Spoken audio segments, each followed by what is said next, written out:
Tag, very nice, very evil. That's tag shit.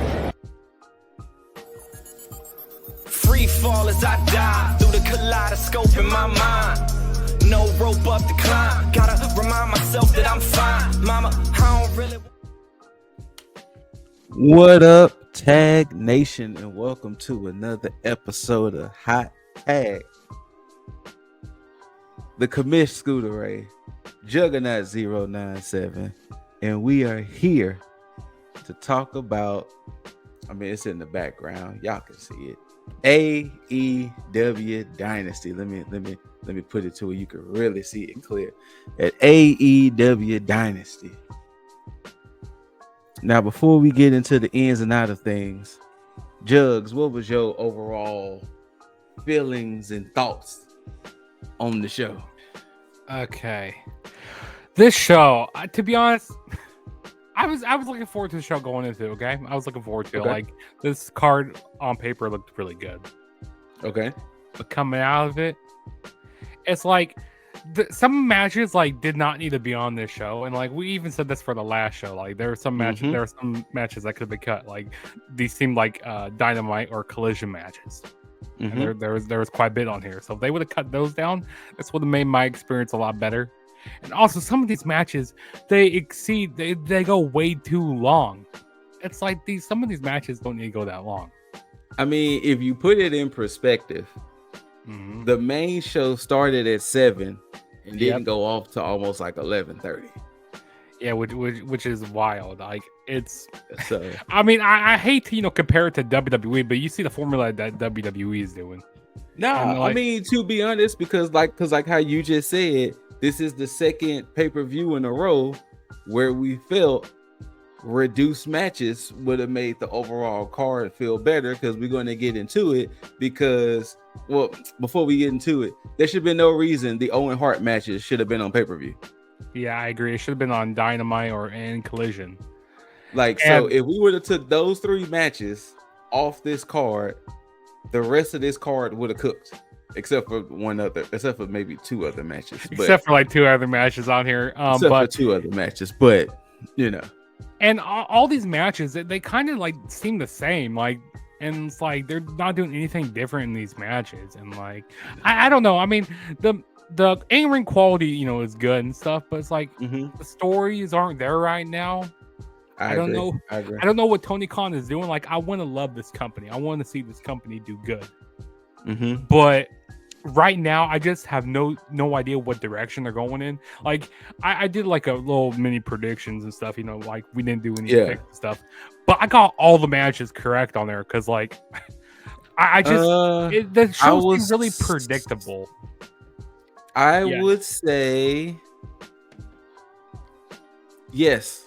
Well, when we get to one match, it ended up. We'll get to it because that was one of the dumbest things ever. But before we get into it, of course, AEW is always accompanied by 0 Hour, and this 0 Hour featured 2 matches. The first match was The Crew and Nick Wayne versus Top Flight and AR Fox. So it's seeming more and more that Nick Wayne, his mom, and Kip Sabian seems to kind of be pulling away from the patriarchy because they seem like their own little thing now. I don't know. Nick Wayne's going to be in the Best of the Super Juniors tournament, so that's going to kind of pull him away for a little bit. So it's going to be interesting to see. But this match was really about The Crew versus Top Flight, which it's the funniest shit because these 4 were a mini faction. Now they're against each other. And it seems like in order for them to get TV time, they have to go against each other. Right. And it's okay, whatever. And then, they added Nick Wayne. And of course, AR Fox has been an affiliate. And it was I guess. That's what it turned into, I guess. But yeah, Crew and Nick Wayne get the dub, but I guess. Yeah, I don't know. I don't know really. I mean, Nick Wayne, they're trying to make him seem like something really big, but it's yes, he's just been Christian's lackey for a long time. Now they're trying to make something of him. I don't know really what they're trying to do with Nick Wayne, but I don't know. In all honesty, I think the only reason why they're trying to make him something is because he's part of that tournament. I think the fact that he's part of that Best of the Super Juniors tournament, I think that's going to give them the kind of push to make him seem like he's something to contend with. And I feel like it's not a too little too late type situation, because Nick Wayne is still a fairly young guy. Like, he's only 19, 20, so something like that. Yeah, so he's still fairly young, but it's kind of like it's the weird pivots and turns and booking decisions that makes AEW so weird sometimes, because they seem to be going in one path and then it just turns into a hard left. Yeah. And now it's just like, what's going on?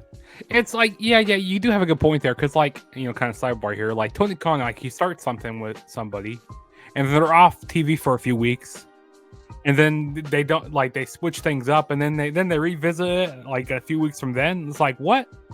It's like there's no consistency with it gets right weird. now. It gets weird, but we spent too much time on this. Yeah. Crew and Nick Wayne wins the second match, Max Caster's Open Challenge, and then out comes the newly retooled, the 5-tool player, Anthony Bowens, and he beats the shit out of Caster, and boom. He beats the shit out of Caster, boom. And the weird thing I have about this, personally speaking, why did they break up the Acclaim? Yeah, I'm asking the same question right now. Why did they break up this team? Like, to be honest, this tag team division right now in AEW is really bad right now.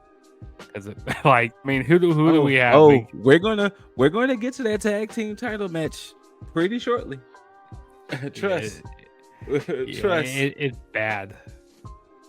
But like, the official opening of the show was a men's for the men's Owen Hart quarterfinal match. You had the Billy Goat Will Ospreay taking on the newly signed Kevin Knight. Now, I am willing to admit, since I'm not the biggest New Japan guy, I am not familiar with Kevin Knight. This is literally maybe the second time, maybe third time I have seen him. So forgive me if I am unfamiliar, because I totally am. But there's no way in hell, considering Kevin Knight was replacing Jay White, that Kevin Knight was going to beat Will Ospreay. Yeah, he definitely was going to be. I'm like just throwing it out there. There was no way. Yeah, Knight was going to beat Ospreay. Mm-hmm. So, but it wasn't a bad match. I mean, I could appreciate the Billy Goat putting on a good match with Knight, but once again, there was nothing in this match that made me feel like, oh, could Kevin Knight pull out the upset? No, not one time that I feel Kevin Knight was going to pull out an upset. Now, Jugs, are you familiar with Kevin Knight's game, or? Yeah, I've seen a little bit of his New Japan work, and he's also done some stuff in TNA as well. I think with Kushida. I think he was a tag team with Kushida. They were the Time Splitters or something like that. So they did a little bit of something. I think I'm right with that. But yeah, I mean, he's pretty decent in the ring, but like, I really haven't seen like a lot of his work though. Yeah, no. But I mean, the match was fine here. I mean, Kevin Knight. I mean, Will Ospreay made him look really good here. I mean, he has some pretty big moves. Definitely. Nice launches. Like, he hit this really nice forearm to the outside, like diving forearm to the outside of the ring. That was nice. And it's really sick DDT on the stage. That was pretty good. Yeah. And also the way they do with finishers in AEW, it's like, man, they let wrestlers kick off so much stuff. And it's not just this match here. I'm glad you brought this up, because as a wrestling fan for over 30 years, I can now start to see what some of the wrestlers in the previous generation feels, because it felt weird seeing super kicks being a regular move. Seeing DDTs as a regular move. Then it started getting weird to fast forward that the pedigree is now a regular move. But now seeing the Styles Clash being a regular move, of course, along with the whole Canadian Destroyer, they have just murdered that move to death. And the Spanish Fly. And the Spanish Fly. But now seeing the Styles Clash being just a regular move now hurts my soul. My soul. I'm in the same boat there. Like it's terrible. And it's like you have Kevin Knight kicking out of so many moves. I'm like, dude, that should have put him away. Like he kicked out of a couple Oscutters. Like how did he kick out of it? Like he should have already been done after the first one. But no, like these moves aren't protected.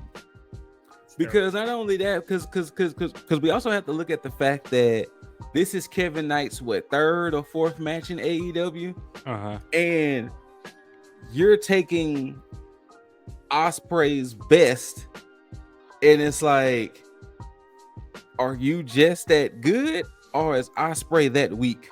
You know, right? Yeah. But yeah, like we said, Ospreay gets the dub. He moves on to the next round of the tournament, and I forgot who he's going to face the winner out of. I'll pull the bracket up here. I think it's the winner out of Brody King and I think it's either Brody King. Hold on, I'm gonna look it up really quick while we go to the next. Why are you gonna? Let's see. Oh no, that's the women's one. No, that's the one from last year. I'll find it. I'll get. I feel like it's Brody King and whoever Brody was fighting. But yeah, once again, it wasn't like I thought Knight was gonna take it. So yeah, Ospreay moves on. Next match of the night, we have the Hurt Syndicate, because we hurt people. We hurt people. Defending against Big Bill and Brian Keith of the Learning Tree. Once again, guys, if y'all ever heard me do these reviews before, there is no way in hell that I think Big Bill. So yeah, it's either between Burger King or Takeshita. Yeah. I thought it was Takeshita. Okay, but there was no way in hell that I thought Big Bill and the Bad Apple Brian Keith was gonna take these belts off the Hurt Syndicate. Yeah, same here. Same. Now, one thing I did not like about this match, and I understand it's for storyline purposes and whatever, there was no need for MJF to interfere. Also, you know what's crazy? MJF wasn't even on this whole card, match wise. I mean, he was there, he was using his Dynamite Diamond ring. That's crazy. And they have like one of the top stars not being, booked on the show. That's just mind-boggling. Well, I mean, to be fair, considering the matches that was on the show and considering what's happened with MJF at the moment, I mean, he has nothing going on other than him being with his Hurt Syndicate stuff. Yeah, him trying to get into the Hurt Syndicate. Yeah, exactly. Which, to be fair, I'm very, very interested of how this is supposed to play out in the end. But yeah, MJF hits Big Bill in the back of the head with the ring, which eventually causes the downfall of the team. But once again, there was no chance in hell Big Bill and Brian Keith was going to win. So that's why I was like, why was that such a, why did that have to happen? like MJF's interference, it was like unnecessary. Yeah, totally unnecessary. Because what can the Hurt Syndicate not get the job done by themselves? No, they can't. Exactly. Yeah, it made no sense at all. But Hurt Syndicate retains, and yeah, we will see. And this is kind of like what Jugs and I was saying. This was another match that, in all honesty, this could have been on TV. Yeah, it could have been. And then going even back to the first match, that needed to be on TV as well, because like those all to be honest, all the tournament matches except for like the finals or maybe like the semifinals should be like on pay-per-view. I agree. But like these first and second round matches, like they need to all be on TV for people to watch. Get people into the tournament. I agree. Because that's me. Because it's gonna be weird that some of the matches you did 3 of the matches for the tournament on pay-per-view. Most of the other ones are going to be on TV. Then the finals for both men and women are going to be at Double or Nothing, which the men's tournament winner and the women's tournament winner both get title shots at All In.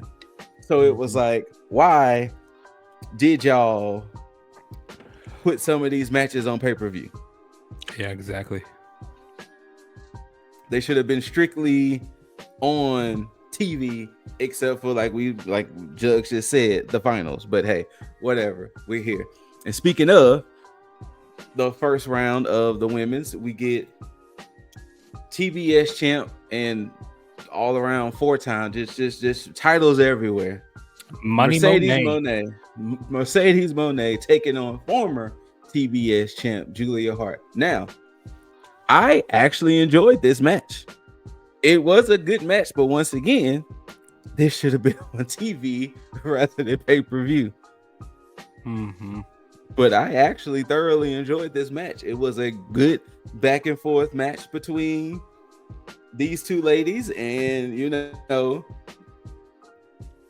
I can appreciate now, kind of like what you were saying with the whole Kevin Knight situation.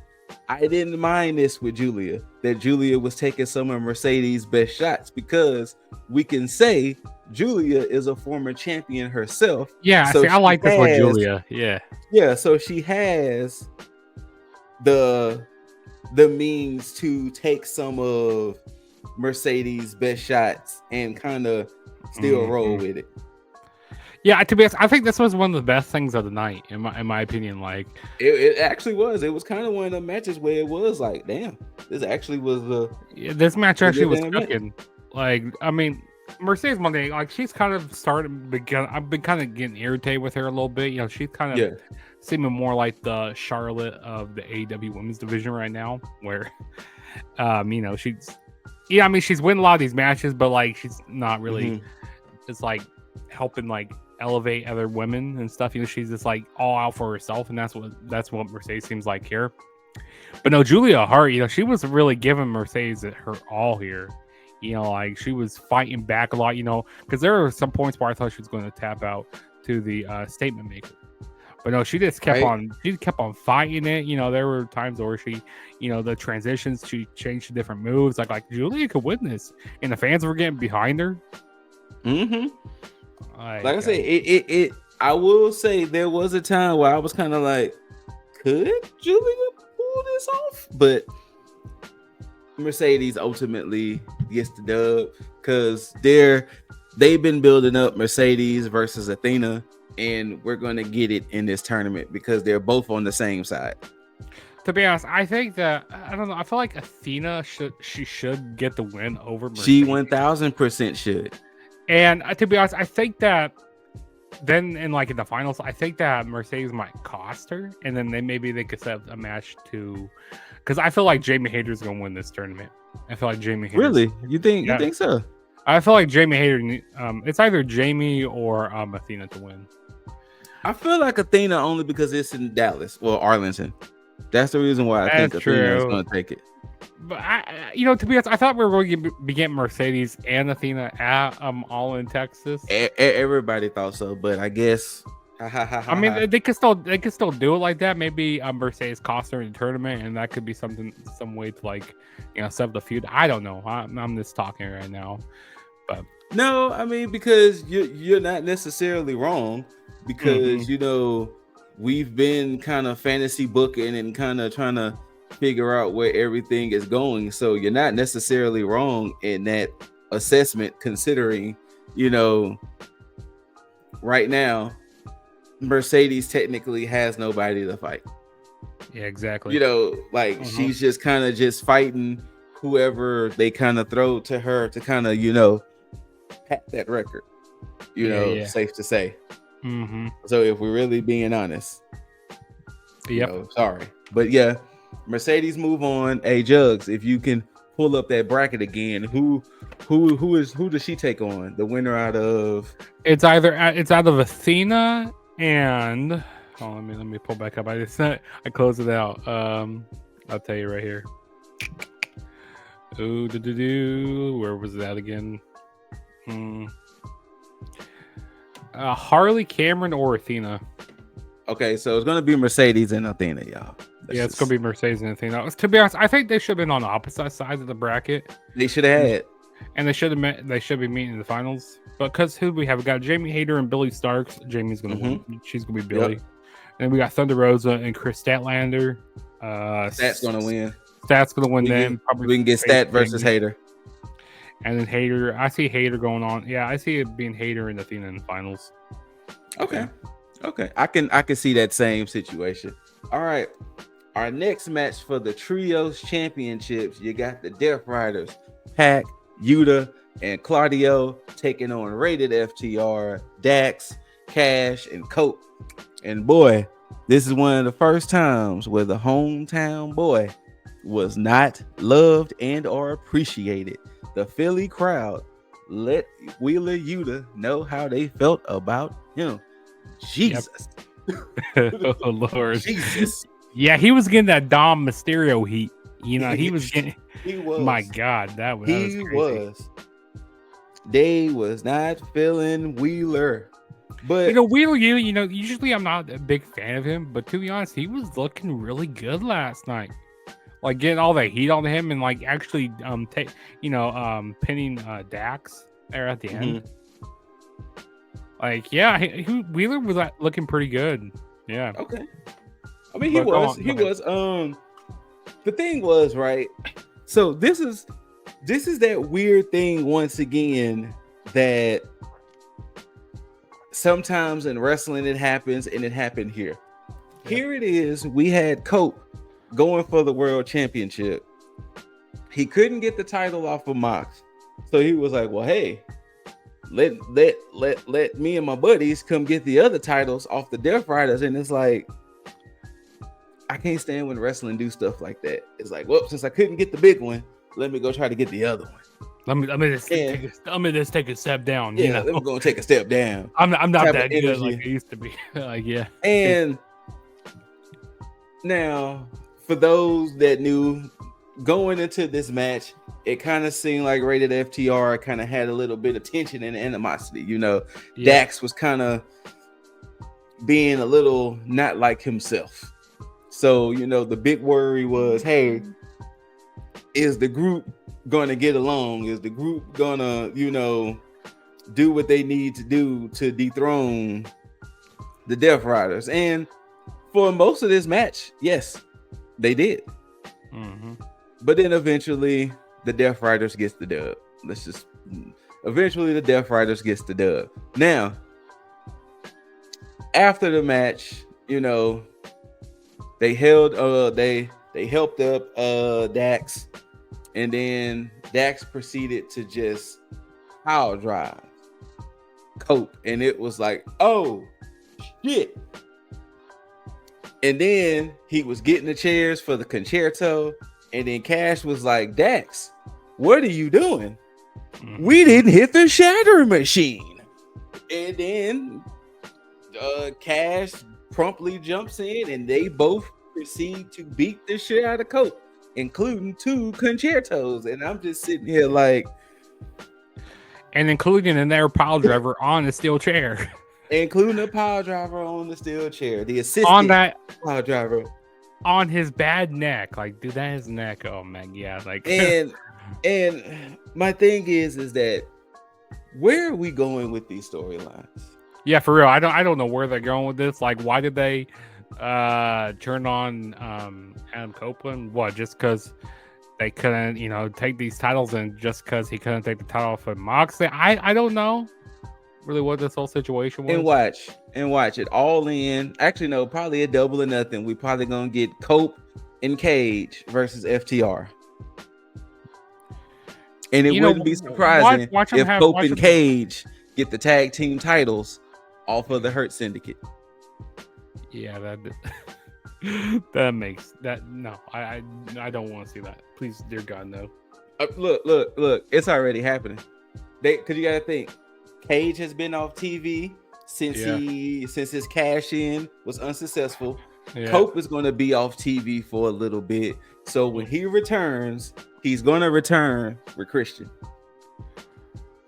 And their first target makes no sense. It makes no sense at all.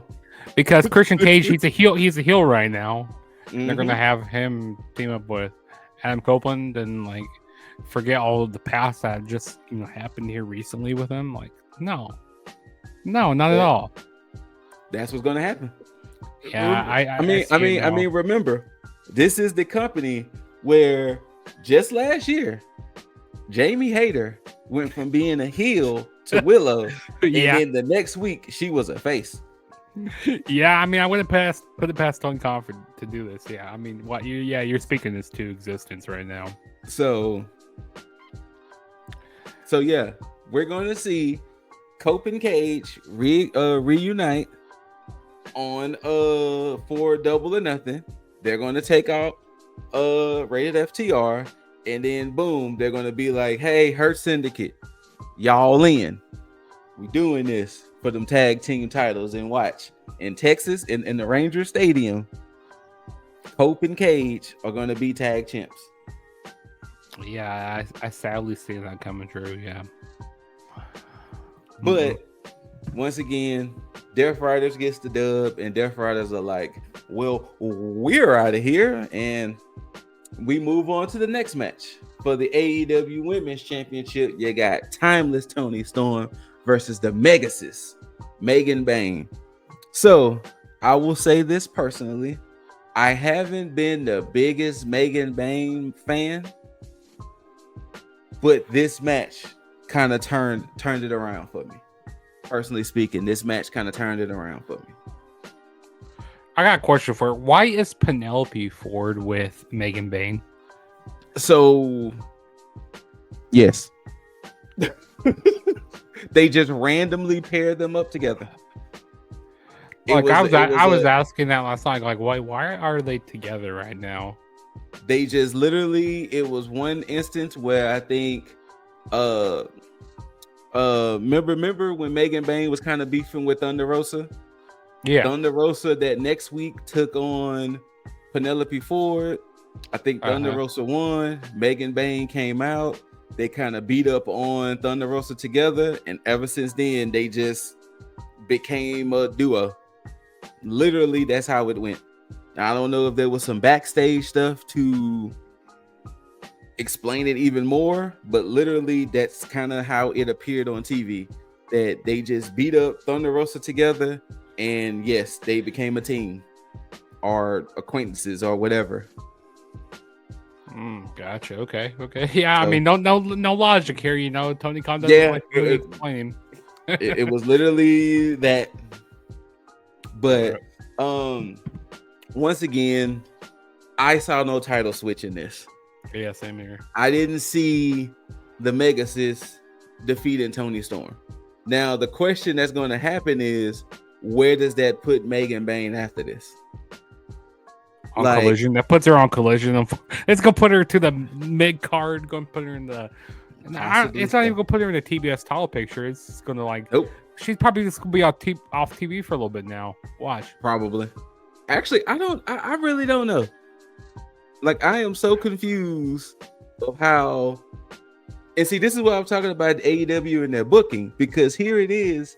You've been booking this woman since she came into that Casino Gauntlet as the Megasis, as this unstoppable force. She loses to Tony. Now what happens? Yeah, that's a good question. Like, she's going to end up on dark matches, or like she's going to end up on Ring of... No, it's not dark anymore. But she's going to end up on like Ring of Honor. I think she's going to stay on AEW, but I'm just trying to figure. I think she's going to stay on Collision or Dynamite. But it's like.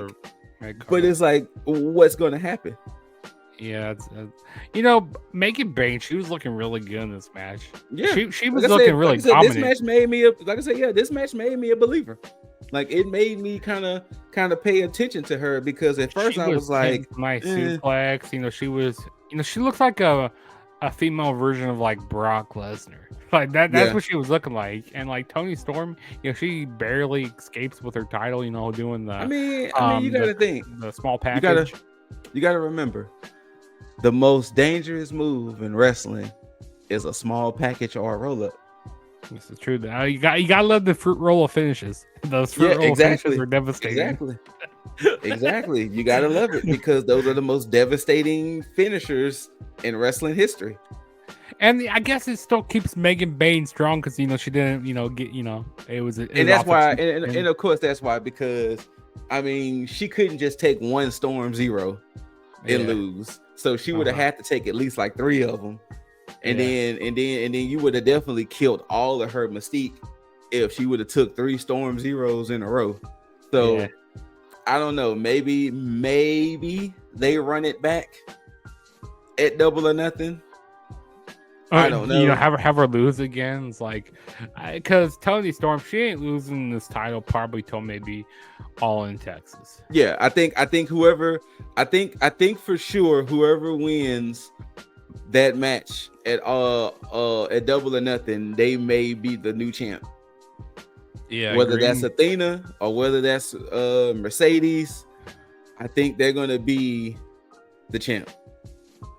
Yeah, I 100% agree with that. But yeah, we will see. But yeah, you know, Toni Storm and all of her glory retains, and we will see. And the next match in the men's Owen Hart Cup quarterfinals, we got the Proto Star Kyle Fletcher versus Mark Briscoe. This is their 4th time going 1-on-1 with each other. And once again, ladies and gentlemen, has Kyle Fletcher won all the matches before? I think he did. Kyle Fletcher won the first one. Oh yeah, he did. I'm sorry. Briscoe won the first one. Yeah, because it wasn't in that tournament. I think so. Briscoe won. Yeah. Was it the Continental Classic or was it a different tournament? I think it was the Continental Classic. Yeah, so Briscoe won the first one, Fletcher won the second and third. Ladies and gentlemen, there was no secret. He won this one. let's just not beat around the bush. He won this one too. Yeah, exactly. Like, I mean, come on now. This is the tournament to determine the number 1 contender, and considering who's all in it, I love Mark Briscoe, but come on now. We knew Chicken wasn't gonna defeat the Proto Star. We definitely know he's not getting a world title shot, you know, anytime soon. Yes. Like, to be honest, like I heard someone talking, like saying, hey, if Mark Briscoe's brother never passed, like, and you know that's kind of sad to say, but if it's like brother never passed, we probably wouldn't even see him on AEW television. We see him on more of on Ring of Honor. Probably so. And that's really sad to say because Mark Briscoe, he's a hell of a talent, and his brother is too. But like Kyle Fletcher, I mean, he was looking amazing here. I mean that brain buster from the top rope he did was vicious. Also, there was this nice Snapdragon suplex on the steel chair. That was a nice spot in the match. I mean, Kyle Fletcher. I mean, like I said, a lot of these matches they kind of seem the same. You know, like them doing like a lot of these same moves here. I mean, especially because it's the 4th time they fought each other. Yeah, exactly. But yeah, Kyle Fletcher. I mean, he was looking really good, and it's like I don't know, but there's something missing right now. I don't know really what it is because like I just don't see Kyle Fletcher winning an AEW World Title anytime soon right now. But I could maybe see him win like a mid card. Yeah, but like, you know what it is? What's that? I think what it is that you have whatever is going on in that world title picture. Yeah. Then when we get to it in 2 matches, you have what's going on in the TNT Championship scene. And if we're really being honest, he would be perfect in the TNT Championship scene at the moment. True. Yeah, I agree. Since they're building him and Takesha up as like, you know, the next big things, unfortunately, you have to kind of take them out of title pictures and out of main title pictures and do things like this with them so they can build up that cachet and build up that, you know, presence. And it's helping and hurting at the same time, because we're seeing how impressive Kyle Fletcher has been since he's been a solo star and since he's joined Uncle Don. But at the same time, it's kind of hurting because the TNT Championship will probably be perfect for him right now. Yeah, exactly. Just like how Takesha shouldn't have had lost that international championship. In that way, it would have looked good that Callis has the international champion and the TNT champion under his wing. But that's just my fantasy booking, you know. And you know, everything in the main, which we'll probably get there in a little bit, but everything in in the main event picture is just like all locked up right now, which is I'm gonna blow. I'm gonna have some bars to get. It's hurt right now. I'm gonna have some bars to get off when we get there. Oh no, both of us will. Trust and believe. We both will. Yeah. Now, the next match, it was for the Ring of Honor World Championship. You had Chris Jericho versus Bandito, and this was title versus mask. Now, I hate that I'm about to say what I'm about to say. I was so pissed off of how they did the finisher to this match, because never in the history, technically, that the champion wins and another ref gets assistance from the family to show that the wrestler cheated. And then they was like, well, now we got to restart the match. And I was like, get the fuck out of here. Yeah, that was just so random. Like what? Like that's never happened in the history of wrestling. I can't recall that happening. Because it would have been different. Because I forgot who the ref was. It would have been different. I think it was not Bryce Rumsberg. Paul Turner. It would be different if Paul Turner looked and saw that the bat was tucked in the steel steps, and then he was like, hey.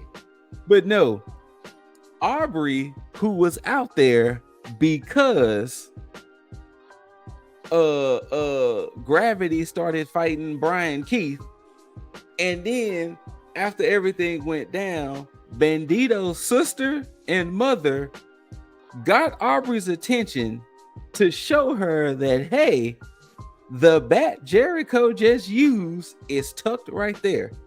Get the fuck out of here. I would rather Bandito had just won than do what they did. That's so stupid. Also, this was my piss break match. That was once again, this was another match that should have not been on this pay-per-view at all. You know, you see what the title is, ROH World Championship. Yeah. Yeah, this is an AEW. See, I'm tired of them putting all these ROH titles onto AEW television. Like, I've been saying this for a long, long time now. Like, I feel like I'm beating a dead horse at this point. But stop it. And, like, put Ring of Honor on Max. Like, say, hey, subscribe to Max. 1,000%. I will watch it. You can watch weekly episodes and like have it be an hour long. You know, doesn't need to be like 2 hours. It could be an hour long, like they used to do with NXT back in the day when it first came on the WWE Network. Like an hour long. Like what they're doing with what's that show on Tubi? Evolve. Evolve. Yep. Like what they're doing with that. Like we get us used to some of these up and coming stars that are on Ring of Honor and stuff. And you know what? At this point, they can make it 2 hours.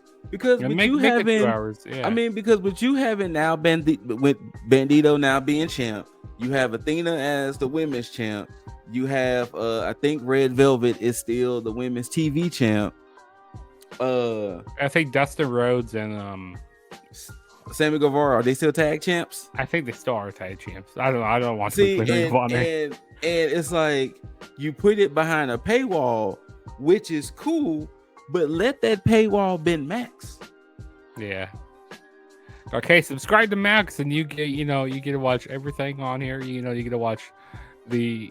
I mean, maybe they don't put the pay-per-views on there, but maybe they put the just the weekly shows for Ring of Honor. Yeah, they can go ahead and throw the pay-per-views. Throw the pay-per-views on there too. Yeah, at this point. And do the same with AEW pay-per-views as well. God damn it. Yeah, that's gonna have to change soon. Like I understand AEW want to make their money, and that's cool. That's fine.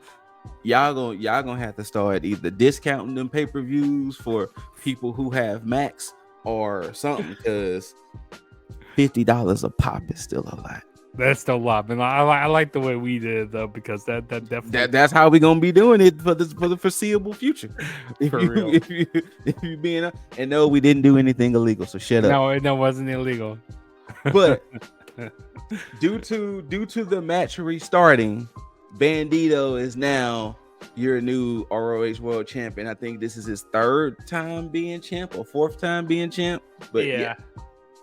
Next up for the TNT Championship, we get Daniel Garcia defending against Adam Cole. There's no time limit, and no outside interference, because the last TNT title match ended with a time limit draw. So it was like, hey, we're going to settle this once and for all. See how this says no outside interference? I wish that they would do that with some other matchup. Jugs. I feel that rule needs to be used for a lot of matches in AEW. Because the thing is, right, I understand wrestling is going to have the outside interference. This is not like we're new fans here. Yeah, the problem is, in AEW's case, with certain matches, it gets so blatant to where it's just like, okay, we're here. Because once again, we know if you're watching a Judgment Day match, yes, Carlito, Dominic, yes, they're going to interfere. If it's heel situation, yes, the heels are going to interfere. We know this. Exactly. But there are times with AEW where it's just so blatant. It's so overdone, so redundant. Oh my god. Yeah, it's just like, geez, like we're really here. We're really doing this. But fine, whatever. I did not mind this match. The only thing I hated about this match is that we just saw this match last week. Yeah. That was my only beef. Wait, yeah, because this was on Collision, right? Was this? It was on Collision. Yeah, I didn't watch the Collision match. I don't know how it was. If that match was better, it was good. It just ended in a time limit draw. Like, oh yeah, that's right. Right when Cole was about to quote unquote finish off Garcia, the bell rung to end the match, and then that's when Garcia was kind of laughing at Cole, like, ah ha ha, you didn't beat me, I retained. And then that's when on Dynamite they was like, well, let's run it back, no time limit, no outside interference, to see who's the better man. Yeah. So if it wasn't for the fact that we literally just saw this match a week ago, I would have appreciated it more. But we're here, and they still put on a pretty good match, Yeah. But it was the fact that we did just see this a week ago. Mm-hmm. But Adam Cole hit Daniel Garcia with like finisher times 3. Yeah. To become the new TNT champion. It is his first championship title.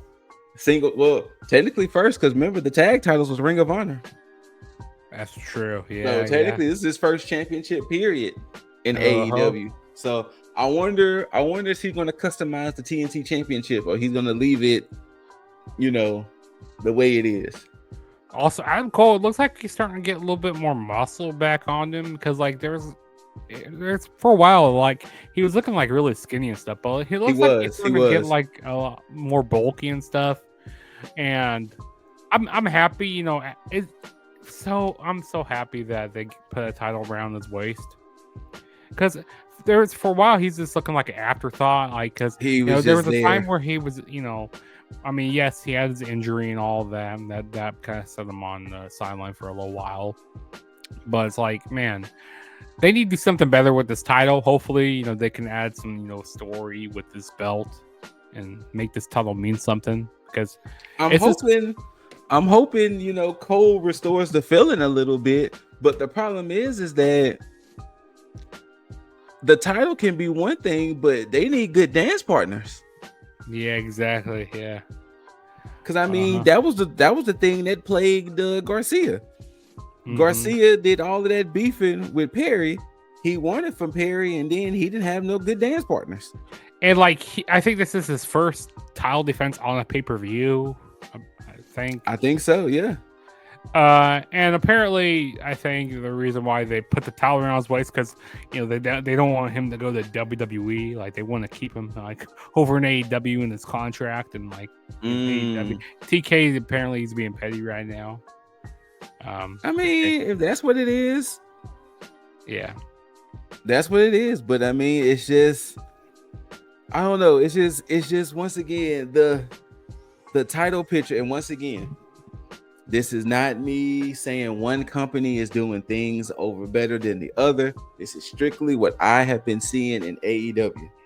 It's the title pictures just seem so weird for everything. It seems like the only people who are having a clear vision on shit is whatever Tony Storm is doing. Yeah.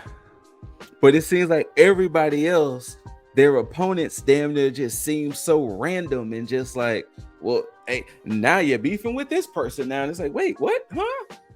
Wasn't it just beefing with? Nope, you're beefing with this person now. So deal with it. And guess what? Another tournament. Like, get the fuck here.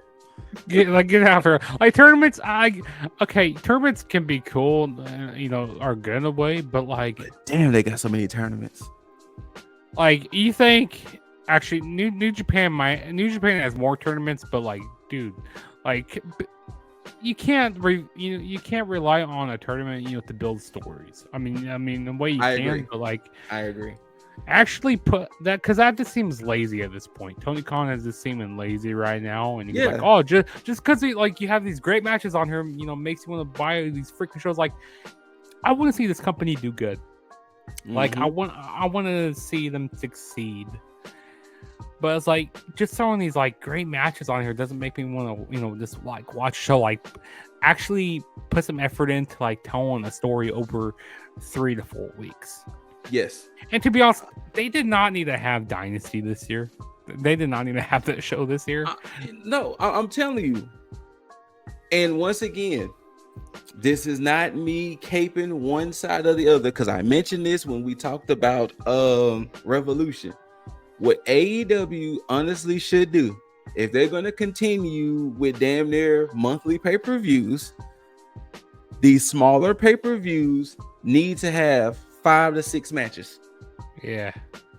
And let your big four, Revolution, not big four, a little bit more. Let Revolution, let Double or Nothing, All In, All Out, and Full Gear. And Full Gear. Let those 5, and I guess you can also say Forbidden Door, because of the crossover appeal. Let those. And I'm also getting tired of Forbidden Door at this point, because like, I kind of am too. It's kind of really beating dead horses. Yeah, exactly. But let those major pay-per-views be the ones where you do like 10 matches, because this pay-per-view, including the pre-show, had 12 matches. It's crazy. And like I said in the last review we did, yeah, Tony Khan, you know, because like, oh, he wants to give you your bang for your buck, but at this point, it's like he's putting quantity over quality. He kind of is, because once again, like we mentioned, the Jericho and Bandito match and the 3 tournament matches, those are 4 matches that should not have been on this card, which would have gave a still solid 6 matches. And the problem is with AEW, those 6 matches can still work, because AEW matches tend to run 15 to 20 something minutes anyway. So that still is a good solid 3-hour pay-per-view. Yeah, exactly. But yeah, I'm just here. And hey, speaking of another match that happened from a tournament, we have for the international championship, Kenny Omega defending against Speedball Mike Bailey and Ricochet. And if you're wondering how did this match, because after Kenny Omega won, they had a mini tournament to determine who was going to be Kenny O's opponent at Dynasty, and it was a fatal 4-way between Ricochet, Speedball, and the other two. I forgot who the other two. Mark Davis was in there. Mark Davis, and wasn't it what, Mortos, or was it? I thought it was Brody. Maybe a Brody King. I think it might be Brody But King. whoever was the final four from the tournament all wrestled in a fatal 4-way, and Ricochet and Speedball pinned the guy at the same time. So they made a triple threat. Now, to harken back to what I said earlier, once again, I've always heard the name Speedball, but this was really the first time, or second time now, third time of me actually really seeing his work. And I must say, he is an impressive individual. He is impressive. He is a very impressive individual. I'm just not familiar with his game because I wasn't watching TNA like that. I wasn't watching like New Japan and things like that. But Speedball is a very impressive individual because I even had to look up when they said he had a 5-year ban. I was like, wait, what do you mean he had a 5-year ban? And he had visa issues that gave him a 5-year ban in the USA. Yeah. So, but this match, I can appreciate how fast and furious this match was. It kind of was an all gas, no brakes, shout outs to Jacob Fatu type of match. Yeah, this was crazy. And we got 30 minutes for this match, which if they wouldn't have 30 minutes for this match, they should have had this as the opener, to be honest. I think this would have been amazing to be as the opener. Because having this, like, the structure for this show was like really, really placed weird. It kind of was. And to be honest, I hate the person who got pinned in this match. Also, this was a lose-lose situation for like for both Ricochet and Speedball here. Yes, both of them. If Speedball would have got pinned, like, oh man, this is gonna make him look really weak here, because like him just coming in. Like, listen, I'm a big Speedball fan. I actually met him at an indie show a few times. Really cool guy. Okay, fire. I got some of his merch. I'm a Speedball fan. But to be honest, I think he I guess he's happy. I'm happy that he chose to go to AEW, but I think he chose the wrong company. He should have stayed with TNA, to be honest. And see, this is the reason why I'm going to make a video on this whole shiny toy thing, because both companies have now been doing this whole shiny toy thing where these new people come in within a month or so, get title shots, and then they lose said title shots or possibly win said title shots. And then what happens now? Because once again, Speedball comes into a tournament, wins the tournament, loses the title match. Now what does that do with Speedball? He gets put in the toy box, gets put away, gets put on the shelf. It's like, because now even more important, where the fuck does this put Ricochet now? Yeah, because he's the person who got pinned in this match. Is like, it's making Ricochet look weak. Is like, I mean, he got pinned. Like a straight heel. He got epically pinned. Yeah, with that avalanche, one-winged angel. Oh my god, he took a super one-winged angel. Like that, man, that was crazy. And how Speedball he tried to break out the pin, like he grabbed that Ricochet's leg, but no, there wasn't anything that they could do. But and see, this is what we talk about, the weird booking that AEW does, because like we were saying, what does that do with, like you said, Ricochet and Speedball? Because the only reason why we're saying it, because soon after Kenny O retains, here comes Okada. Oh yeah, Okada comes out, and then it was weird, the interaction that they had. It's like they did like a little stare down, and like they didn't even say anything to each other or like do. And then Kenny O just leaves, and then soon after that, Okada leaves. It's like, what? Yeah, and it was like, huh? Okay, that was awkward, but hey, very awkward. We're here, and Now it's time for the main event, people. We have for the AEW Championship, we have Jon Moxley of the Death Riders defending against Swerve Strickland.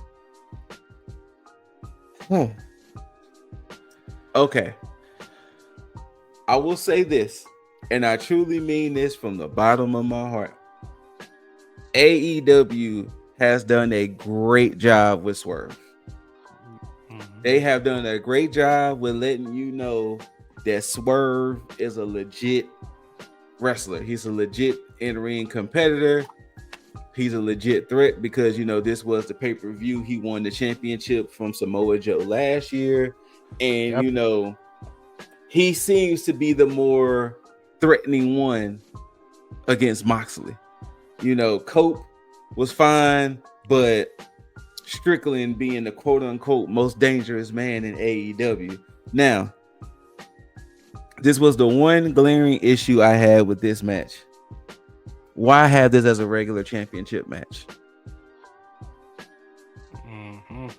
Considering the way everything played out, this should have been just a no DQ, throw everything at each other match. I agree. But because that's what this match basically became. Like, you had ladders set up out there, you had people getting involved. Like, listen, you had the steel steps and everything, and it was like we should have just turned this into a no DQ situation. They should have made this like last man standing or something like that.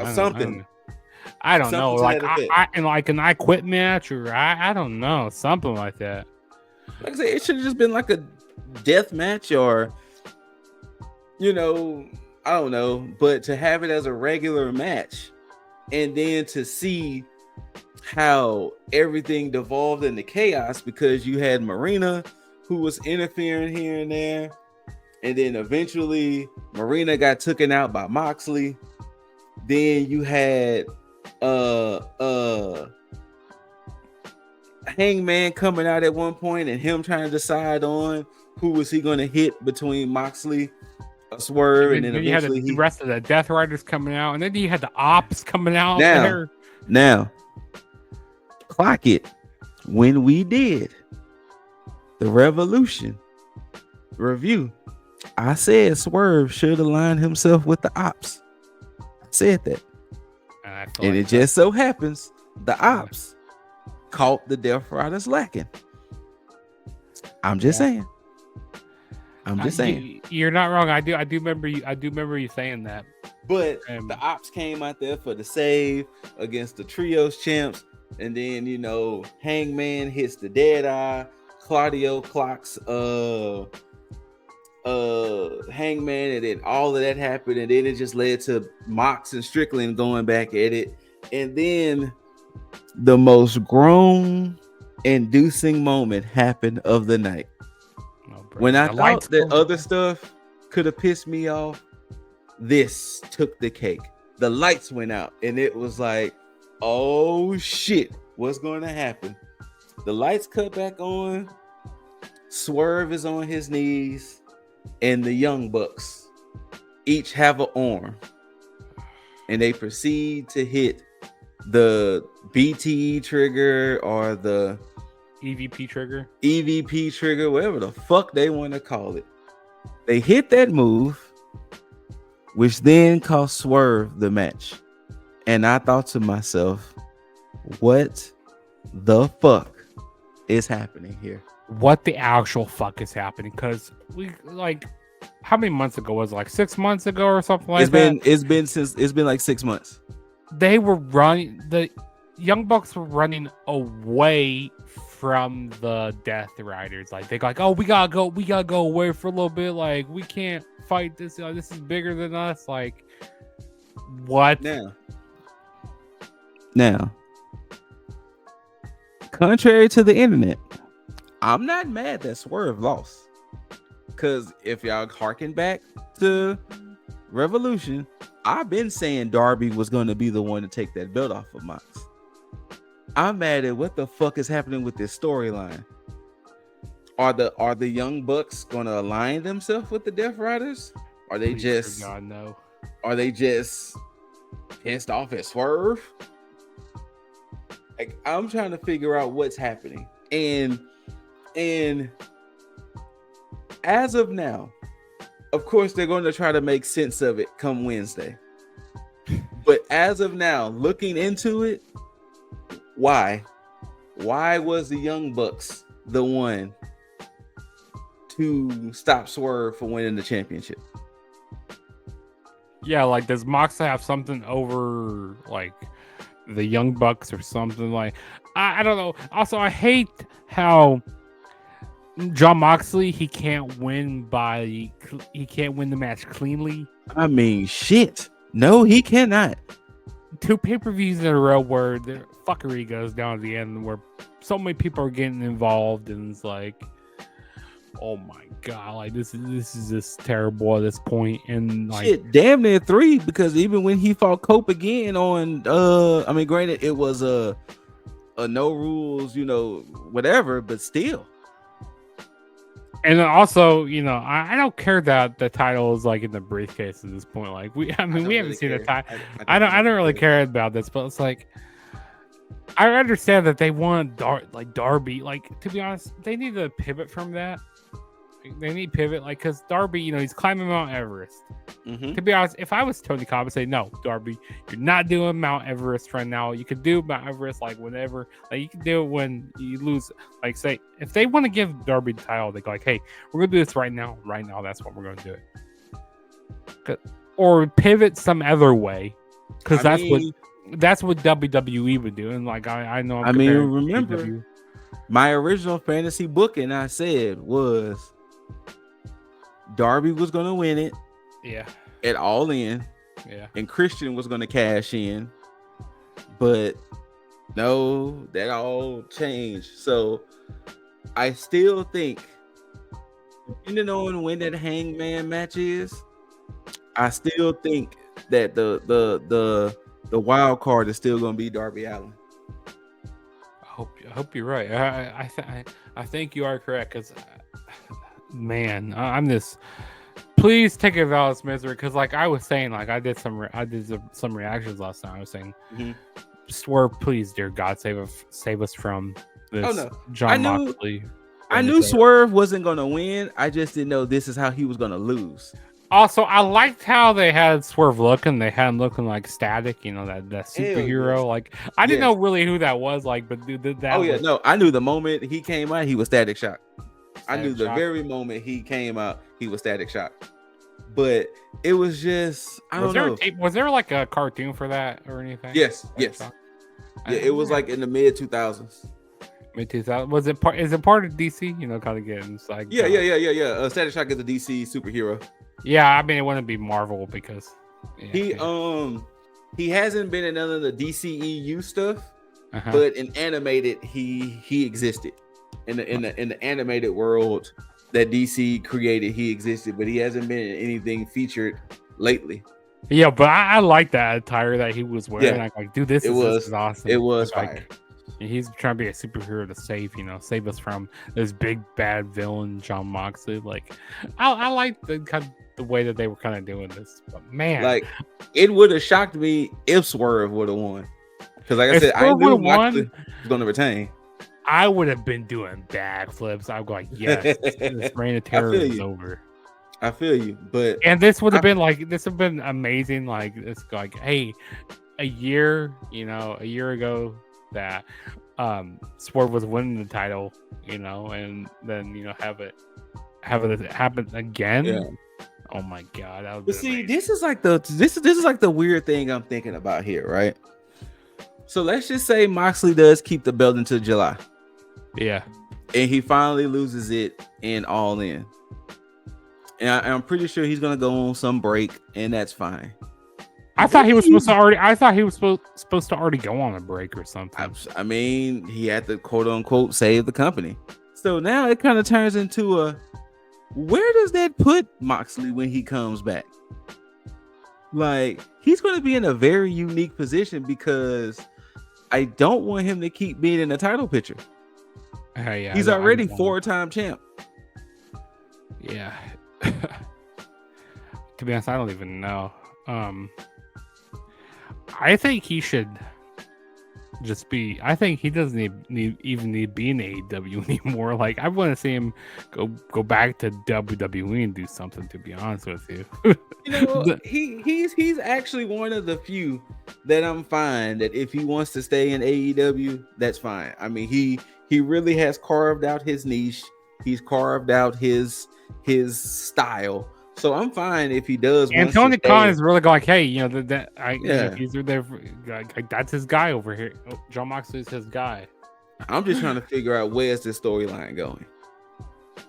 You know, I've been trying to figure that out since October. So now I'm going to assume that the Ops are probably going to be the ones to win the Trios Championships from the Death Riders. I'm going to assume. Yeah. I'm going to assume Willow at some point is going to come back to get her revenge on Marina and John. But I don't know. It's to me, they're probably going to be doing a rematch with Moxley and Swerve probably at Double or Nothing because of the way everything went down here. But they're going to have. But I don't know. Because I don't really know who can go up against Moxley at Double or Nothing. I mean, they got a month and some change to build it, so. Hopefully they don't fuck this up. Hopefully they actually make it seem logical.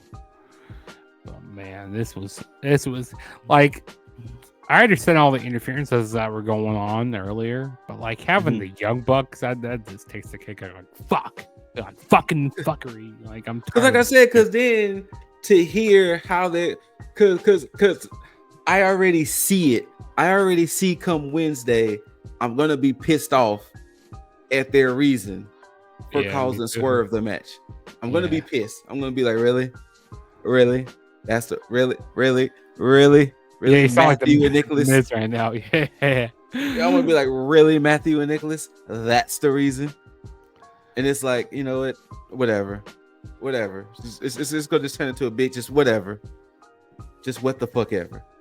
Yeah, what the fuck ever at this point. That's what it's gonna turn into, a big what the fuck ever. It's like this whole stuff right now is just so nauseating to just think about and to see. Like it's terrible. It's not the best.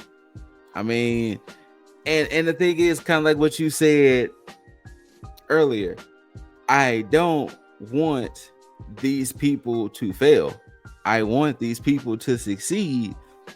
But at the same time, it's so difficult to figure out what the fuck is happening. You know what this reminds me of right now? This reminds me of 2001 WCW. And that's sad. Like that's sad to say. Like I want to see AEW succeed. I want to see AEW be an alternative to WWE. And because like this, when you look up and down this roster, man, it's stacked. This is a stacked roster. But then again, you know, they do. Tony Khan, he has been bringing in a lot of guys, you know, like guys from different companies, like Will Ospreay. You know, he was amazing in New Japan. You know, you bring in Mercedes Moné, amazing in WWE. You bring in Jay White, which, you know, he's injured right now, but amazing, you know, a leader in New Japan. So you bring in a lot of these guys. You know, a lot of these guys aren't like really homegrown talents. I mean, you got a few here, but it seems like what TNA tried to do back in like the early 2010s. You know, like they just brought in a whole bunch of ex WWE guys. Yep. It's cool if you're bringing these guys in, but it's like, you know, you like you said, you know, with the whole shiny toy thing, it's like you do a few good things with them, and then bam, you throw them like in a toy box, and you don't use them. And that's the other part. It's like not only that, but then we're trying to figure out. It's like, where are all the homegrown? Where are the homegrown talent? It's like, you know, yeah, you can get me started. Go like where are like, hold on, even go by like the tag team division. Like, where is Private Party at right now? I don't know. They lost to Hurt Syndicate and disappeared. It seems like you have some people that lose and like they just disappear. Like they disappear off the face of the earth. Like, or you go even to like the women's division. Like, where is Deonna Purrazzo? they bring her in, like, where the hell is she at? I mean, it's such a weird thing that these people be here and then they just disappear. They go, like, they disappear, and like they don't even go to Collision. Like, they just disappear. But then come to find out that they might have been on Ring of Honor, and then be like, wait, what? Yeah, it just doesn't make any sense. You have like someone like Sammy Guevara, which he's really fell off, and like he's doing stuff in Ring of Honor, which he could have been a lot bigger talent. Yep. And it just absolutely makes no sense. And they're reliant, like Tony Khan. Like, I understand, like, you want to bring in like these big names, these big mega stars. Mm-hmm.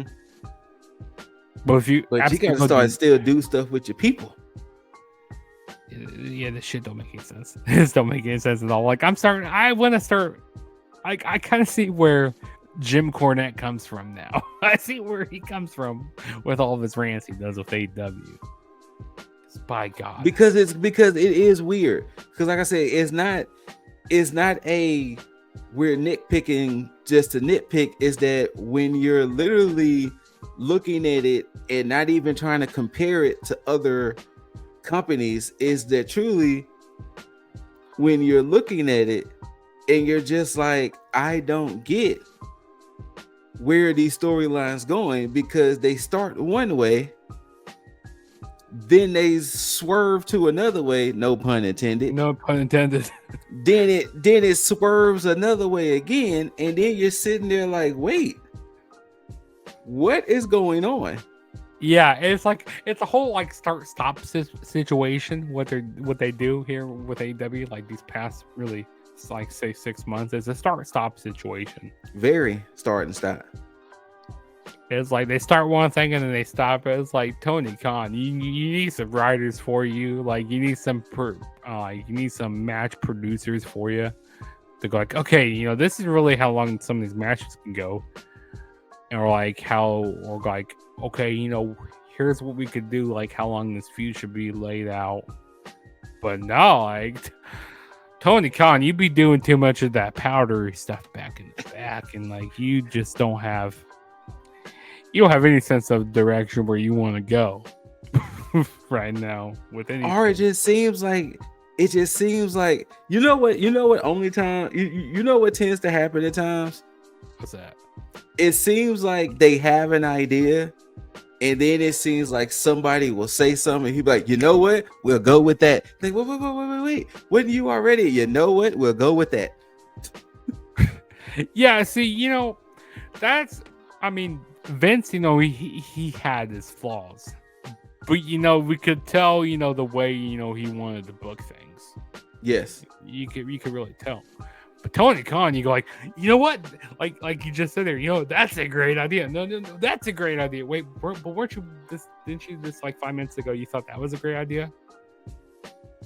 It's like, Tony Khan, I understand that you're a freaking mark for the business. You're a fan of the business. But please have a sense of direction. Like, quit switching up like your direction. That's all.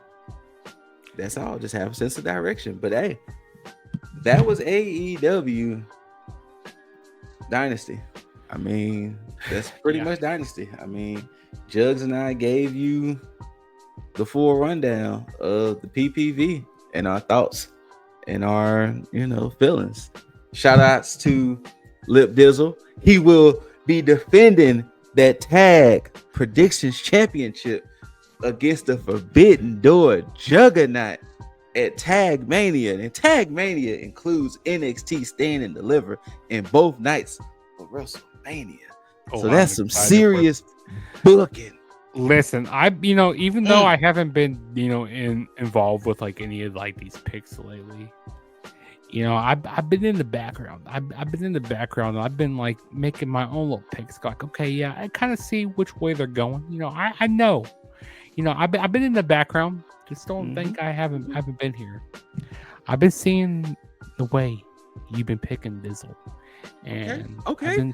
I've been plotting. Okay. I've been like a snake in the back, slithering my way through.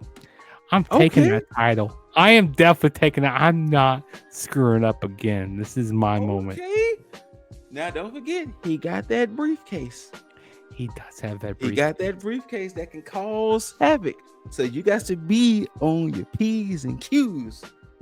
Now, I do. I'm pretty sure you're thinking, well, Scoot, what about yourself, Jaeger, and Leo? Well, there is a secondary championship that's been introduced. It is the Tag Technical Predictions Championship, which goes a little more in depth.